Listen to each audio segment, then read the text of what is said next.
একটি ছেলে সারাদিন হাসপাতালে টিফিন আর ডিব্বাবন্ধ খাবার বিক্রি করে।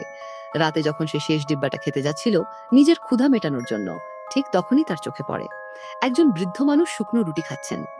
ছেলেটা সঙ্গে সঙ্গে তার কাছে গিয়ে নিজের হাতে থাকা খাবারের ডিব্বাটা তাকে দিয়ে দেয়।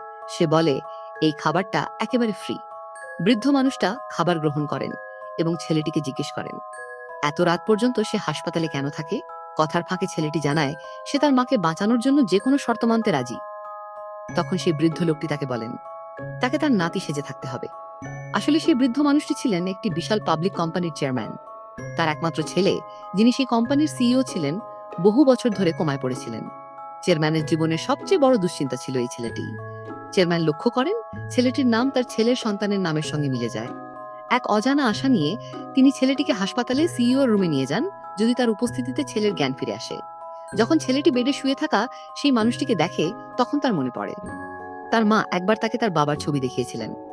হঠাৎ করেই সে বুঝে যায় বেডে শুয়ে থাকা মানুষটিই আসলে তার নিজের বাবা। 8 বছর আগে এই সিইও এক সাধারণ পরিবারের এক নারীর প্রেমে পড়েছিলেন। তাদের একটি সন্তানও হয়েছিল। কিন্তু চেয়ারম্যান ভেবেছিলেন ওই নারী তাদের পরিবারের সম্পদের পেছনে ছুটছে, তাই তিনি সেই বিয়ের অনুমতি দেননি। এদিকে ডাক্তার জানায় ছেলেটির মায়ের পায়ে অবিলম্বে অপারেশন করতে হবে, না হলে পা কেটে ফেলতে হতে পারে।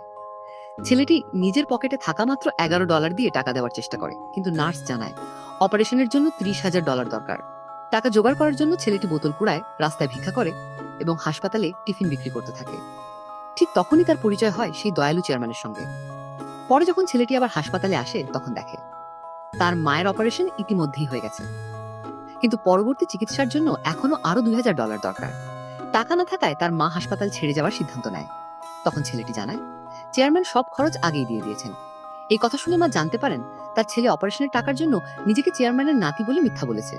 তার হৃদয় ভেঙে যায়। তিনি ছেলেটিকে শক্ত করে বুকে জড়িয়ে ধরেন। পরে ছেলেটি চেয়ারম্যানের কাছে গিয়ে অনুরোধ করে তার মাকে যেন সিইওর ওয়ার্ডেই থাকতে দেওয়া হয়, যাতে সে দুজনেরই দেখাশোনা করতে পারে। চেয়ারম্যান এতে রাজি হয়ে যান। ছেলেটিকে যেতে যেতে দেখে চেয়ারম্যানের নিজের পুত্রবধূর কথা মনে পড়ে, কিন্তু তিনি জানতেন না এই ছেলেটি আসলে তার আসল নাতি, আর যে নারী সিইওর ওয়ার্ডে রয়েছেন তিনি তার আসল পুত্রবধূ। পরদিন সিইওর বোন তার ছেলেকে নিয়ে হাসপাতালে আসে। তার ইচ্ছে ছিল সিইও যেন তার ছেলেকে দত্তক নেয়, যাতে সে পরিবারের অঢেল সম্পদের উত্তরাধিকার পায়।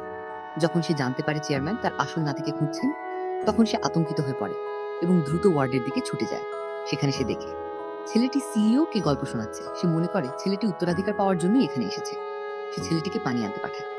ছেলেটি বেরিয়ে যাওয়ার সুযোগে সে চুপি চুপি একটি অজানা পাউডার সিইও রর মুখে ছিটিয়ে দেয়। যখন ছেলেটি ফিরে এসে সিইও র মুখ মুছতে থাকে, তখন তার মুখে লাল দাগ দেখা যায়।